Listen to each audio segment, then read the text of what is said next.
Guys, स्वागत है आपका अपने यूट्यूब चैनल स्टडी विद अमन कुल में। आज हम लाए हैं director of education GNCT of Delhi की वर्कशीट नंबर 10 जो कि क्लास 8 के बच्चों के लिए। सब्जेक्ट आपका सोशल साइंस है। डेट है जिसकी 25 अगस्त 2021। आप अपना नेम एंड अपनी क्लास टीचर का नेम लिखिए। आज हम अपना chapter number 2 from trade to territory continue करेंगे। The East India Company call its army as the sipahi army. जो ईस्ट इंडिया कंपनी तो अपनी आर्मी को सिपाही आर्मी कहती थी।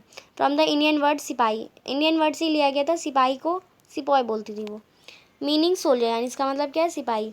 While the Mughal army was given training in archery, तीर अंदाजी, और जो मुगल आर्मी थी उसने तीर अंदाजी का ट्रेनिंग दे रही थी। And use of the sword, यानी वो तलवार का यूज़ करते थे। The British soldier were name with musket, और वो किसका यूज़ करते थे, मस्किट और मैच लॉक्स का।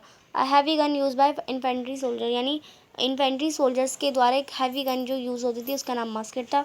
और जो मैच लॉक थी an earlier type of gun which is powder was ignited by match stick, और जो मैच लुक्स थी वो मैच स्टिक के पाउडर से बनी एक गन थी, बहुत अर्ली टाइप की थी।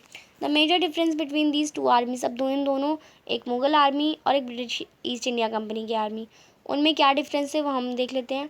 मेनली कंपोज ऑफ कैलवरी, यानी सरवार्स, train soldier on horse back and infantry, this is paidal, यानी जो ज़्यादातर थे वो जो घुड़सवार थे, पर इसमें इन्फेंट्री थे, यानी जो पैदल ज़्यादा थे वो पैदल वाले ज़्यादा थे, पर इसमें पैदल कम थे, पैदल सिपाही कम थे पर घुड़सवार ज़्यादा थे, और इसमें घुड़सवार थे ही नहीं।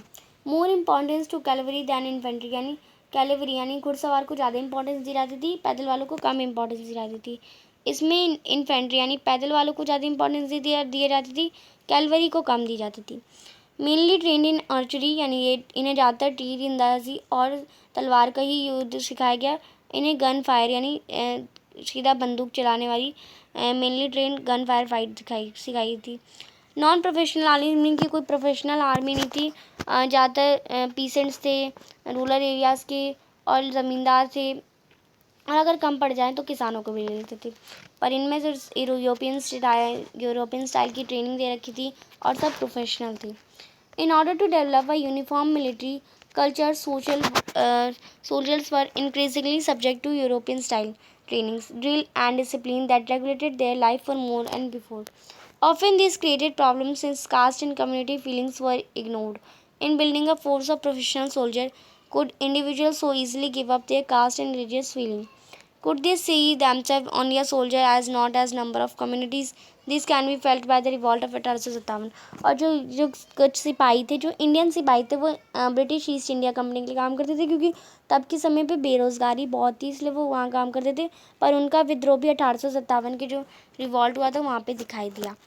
दस समराइजिंग दिस चैप्टर, अगर हम इस चैप्टर को समराइज़ करें, जो आपका चैप्टर है फ्रॉम ट्रेड टू टेरिटरी, हम कह सकते हैं the East India Company was transfer from a training company to territorial colonial power, यानी एक ट्रेडिंग यानी व्यापार की कंपनी से वो डायरेक्ट एक टेरिटोरियल कॉलोनियल पावर बन गई। The arrival of new steam technology in earlier 19th century also added this process. Till then it would take anywhere between 6 and 8 months to travel to India by sea. Stamp ships reduced this journey time to 3 weeks, enabling more Britishers and their families to come to a far-off like India.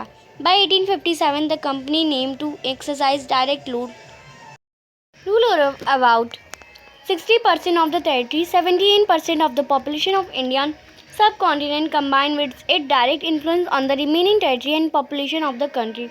The East India Company had virtually the whole of India under its control. जो 63% से ज़्यादा territory उन्होंने ले ली थी, 78% से ज़्यादा population पे वो राज करने लगी, एंड ऐसे पूरी जो होल इंडिया थी वो धीरे धीरे उनके कब्जे में आने लगी। अब इसी से रिलेटेड कुछ क्वेश्चंस हैं।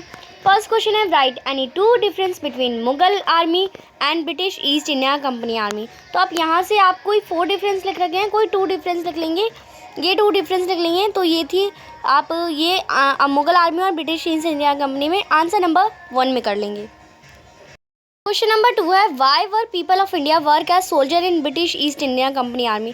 जो इंडिया के लोग थे वो सोल्जर की तरह काम क्यों करते थे British East India Company army में? तो क्योंकि देवर कंपनी, और क्योंकि कंपनी ने उन्हें फोर्स करा था और उनके पास कोई और काम नहीं था, बेरोजगार थे वो, इसलिए। क्वेश्चन नंबर 3 है, what were muskets and matchlock. Musket and matchlock है क्या, वो आपको तो ये दोनों गन है आपको पता है, तो आप लिख लेंगे a heavy gun use by infantry soldier, matchlock an early type of gun which the power was ignited by the match stick. ये थी आपकी आज की वर्कशीट। आई होप आपको आज की वर्कशीट अच्छे से समझ आ गई होगी। अभी तक आपने मेरे चैनल को सब्सक्राइब नहीं करा है तो प्लीज़ मेरे चैनल को सब्सक्राइब करें और उसके बाद आने वाले बेल आइकन को प्रेस करें, जिससे आपको हर वीडियोस की नोटिफिकेशन टाइम से मिलते रहे। हम आपके लिए इतनी मेहनत करते हैं तो आप एक सब्सक्राइब तो ज़रूर कर सकते हैं। आपके एक सब्सक्राइब से मुझे बहुत खुशी मिलती है। ये वीडियो अच्छी लगी तो इसे लाइक करिए, दोस्तों के साथ शेयर करिए, और आपने अभी तक हमारा टेलीग्राम ग्रुप ज्वाइन नहीं किया तो आपसे ज्वाइन कर सकते हैं। साथ ही आप हमें इंस्टाग्राम पर फॉलो कर सकते हैं। Thanks for watching video. Bye bye guys.